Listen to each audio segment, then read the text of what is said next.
Good morning. सुबह के समय आप सभी का हम स्वागत करते हैं एक बार फिर से। आज हम अपने क्लास में आगे बढ़ेंगे और क्लास में आगे बढ़ते हुए आज हम देखेंगे निर्गमन की किताब और उसका 15 अध्याय 16वें वचन से आगे हम आज देखना आरंभ करेंगे। काफ़ी दिनों के पश्चात ऐसा मौका, ऐसा समय आया है। चलिए एक बार फिर से आप सभी को जय मसीह की। चैनल को लाइक करें, सब्सक्राइब करें, बहुतेरे लोगों को शेयर करें ताकि बहुतेरे लोगों तक ये जो क्लास है वो पहुंच सके, बहुतेरे लोग इससे लाभान्वित होने वाले हो सकें। आइए 16 वचन से आगे हम पढ़ना आरंभ करेंगे। परमेश्वर का वचन आज हमसे क्या बातचीत करना चाहता है और किस तरीके से आज हमसे वह बातचीत करना चाहता है उसके विषय में आज हम देखेंगे। उनमें डर और घबराहट समा जाएगी, तेरी बाह की प्रताप से वे पत्थर के समान अबोल हो जाएंगे। जब तक हे यहोवा तेरी प्रजा के लोग निकल ना जाएं, जब तक तेरी प्रजा के लोग जिनको तूने मोल लिया है पार ना निकल जाएं। ये समय ऐसा था जब फिरौन राजा के साथ में उनकी पूरी सेना डूब गई।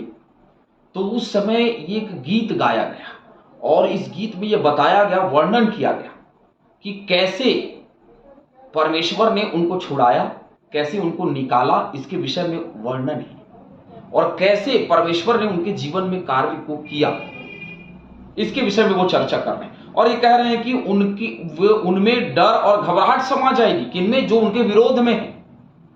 कभी अपनी जिंदगी में याद रखिएगा, जब परमेश्वर काम करता है तैसे ही करता है।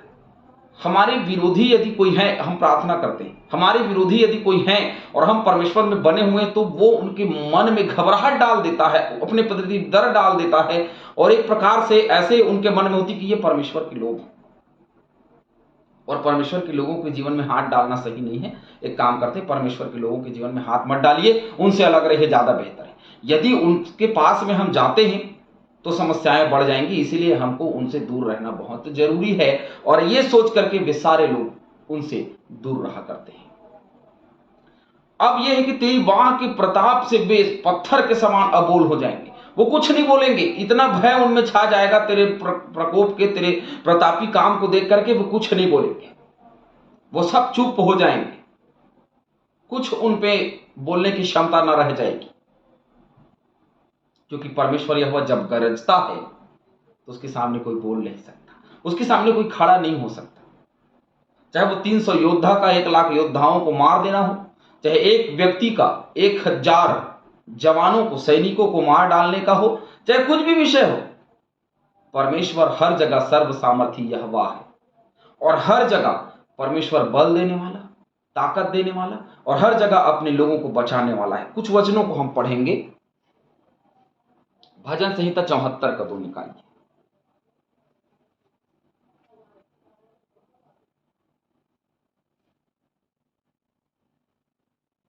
अपनी मंडली को जिसे तूने प्राचीन काल में मोल लिया था, क्योंकि मोल लिया उसने, और अपने निज भाग का गोत्र होने के लिए क्या कर लिया? तूने उनको छुड़ा लिया था। ये निज भाग का निज गोत्र हो, इसके लिए उसको क्या कर लिया? छुड़ा लिया। इन लोगों को अपनी प्रजा होने के लिए बचा लिया, छुड़ा लिया।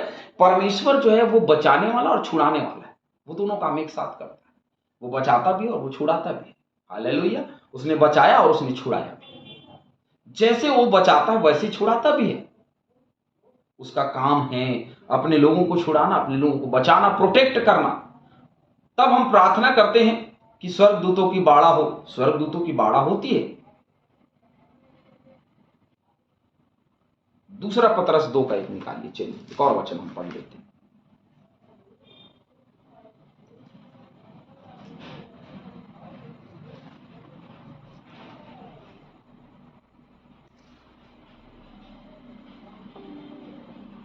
दूसरा पतरस 2 का 1।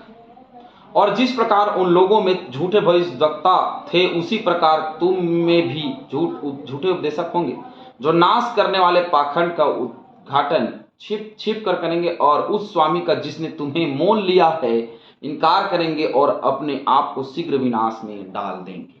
तो जो परमेश्वर यहोवा के बल का, उसके भुजबल का इनकार करेगा वो बचेगा नहीं भैया। मुझे और आपको उसके भुजबल का इनकार नहीं करना है, परंतु उसके साथ में बने रहना। यदि हम उसके भुजबल का इनकार करेंगे तो समझ लीजिए कि हम बचने वाले भी नहीं। कौन है जो उसके भुजबल का इनकार कर सकता है? कोई नहीं। उसके भुजबल को, उसके प्रताप को मानना पड़ेगा हमको। यदि हम नहीं मानेंगे तो समझ लीजिए कि हमारा जीवन अंधकार से भरा होगा और एक दिन ऐसा आएगा कि हम नष्ट हो जाएंगे। आज हो, कल हो, चाहे आने वाले कल में भी हो, उसके भुजबल को हमको मानना पड़ेगा, उसकी शक्ति को, उसके ताकत को हमको मानना पड़ेगा, क्योंकि उसने हमको मोल लिया, उसने छुड़ा लिया मिस्र की गुलामी से नहीं, परंतु हमेशा की गुलामी से भी उसने हमको छुड़ा लिया, बचा लिया, और आज हम स्वतंत्र हैं। परमेश्वर ने हमको अलग किया, पूरी दुनिया से अलग किया। इसको मानना और इसको समझना हमारी जिम्मेदारी, हमारा कर्तव्य बनता है। आगे, तू उन्हें पहुंचाकर अपने निज भाग वाले पहाड़ पर बसाएगा। वह वही स्थान है, हे यहोवा, जिसे तूने अपने निवास के लिए बनाया, और वही पवित्र स्थान है जिसे, हे प्रभु, तूने आप ही स्थिर किया है। उसने अपने आप ही कहा था ना, अब्राहम को बोला था कि मैं तुम्हें वो नगर दूंगा जहां दूध और मधु की धारा बहती है। उसने स्वयं जहां बनाया वहीं पहुंचाया। परमेश्वर यहोवा हमारे जीवन के लिए एक लक्ष्य रखता है, वही पहुंचाता है जहां उसको पहुंचाने का है, जहां बसाने का वहीं बसाएगा। मैं आज ये बोलूं कि मैंने परमेश्वर को चुना और मैं सेवा का काम कर रहा हूं, नहीं, उसने मुझे ये अंजाम देना था कि ये मेरी सेवा करेगा, ये मेरी सेवा को बढ़ाएगा, इस स्तर पे जाकर के वो काम करेगा। मैं इसकी प्रार्थना इतनी सुनूंगा कि इसके सेवकाई को इतना बढ़ाऊंगा। ये सारी चीजें उसी की रची हुई हैं, उसी का लिखा हुआ है। हालेलुया। क्योंकि परमेश्वर जो है सो है, वो कभी नहीं बदलता। वो बदलता नहीं तो बदलना किसको है? हमको बदलना है, क्योंकि उसने मोल ले लिया, ठीक है, लेकिन वो आप ही स्थिर करता है, आप ही हमको रोक संभालता है। कुछ वचनों को हम देखेंगे। भजन संहिता 44 दो।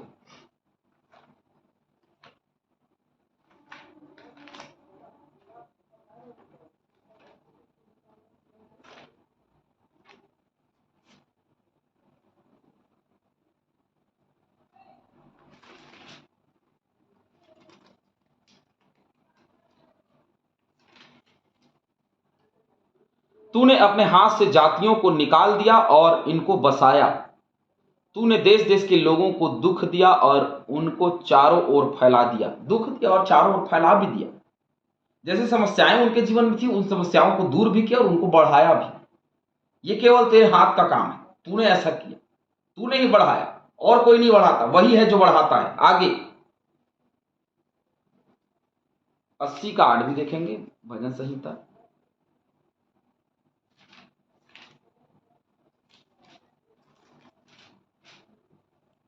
तू मिस्र से एक दाखलता ले आया और अन्य जातियों को निकाल कर उसे लगा दिया। एक दाखलता लेकर के आया और तूने लगा दिया कनान देश में। वो दाखलता वहां के लोग थे जिनको लेकर के, छुड़ा करके वो लेकर के आया है।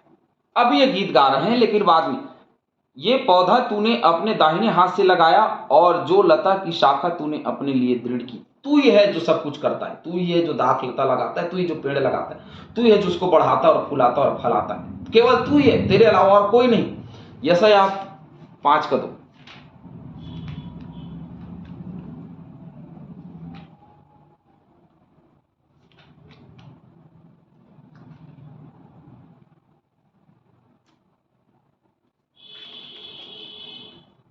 उसने उसकी मिट्टी खोदी और उसके पत्थर बीन कर उसमें उत्तम जाति की एक दाखलता लगाई। उसके बीच में उसने एक गुम्मट बनाया और दाखलता के लिए एक कुंड भी खोदा। तब उसने दाख की आशा की, परंतु उसमें निकम्मी दाखें लगी। देखिए, वो लगाता है, लेकिन जो निकम्मी दाखलतें हो जाती है ना, परमेश्वर उसको सर्वदा के लिए भूल जाता है, छोड़ देता है। यशायाह 60।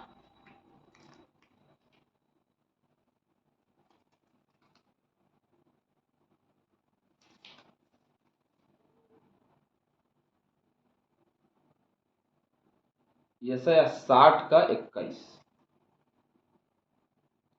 और तेरे लोग सब के सब धर्मी होंगे, वे सर्वदा देश के अधिकारी रहेंगे। वे मेरे लगाए हुए पौधे और मेरे हाथों का काम ठहरेंगे, जिससे मेरी महिमा प्रकट हो, है ना, उसकी महिमा प्रकट हो। इसीलिए वो काम करता है, इसीलिए वो लोगों की स्थिर करता है, इसीलिए वो लोगों को रखता है, इसीलिए वो लोगों को बढ़ाता है कि उसकी महिमा हो। आज मुझे और आपको बढ़ाया इसलिए कि उसकी महिमा हो। हम अपने में बिजी नहीं, अपने में बिजी नहीं रहना, उसकी महिमा हो, इसलिए उसने हमको बढ़ाया है, उसने हमको स्थिर किया है। आगे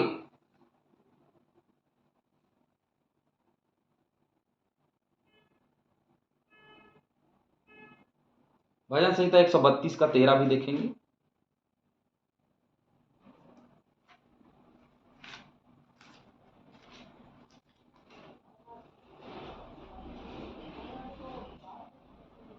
क्योंकि यहोवा ने सिय्योन को अपनाया है और उसे अपने निवास के लिए चाहा है।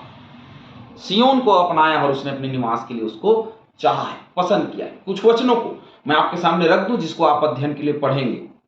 यिर्मयाह की किताब 2 का 21, 11 का 17 वचन, 24 का 6, व्यवस्था विवरण की किताब में से ही 33 का 19, भजन संहिता 2 का 6, 3 का 4, 15 का 1, 78 का 54 और 68, 133 का 3, दानियल 9 का 16, 133 का 3 पढ़ लेते हैं।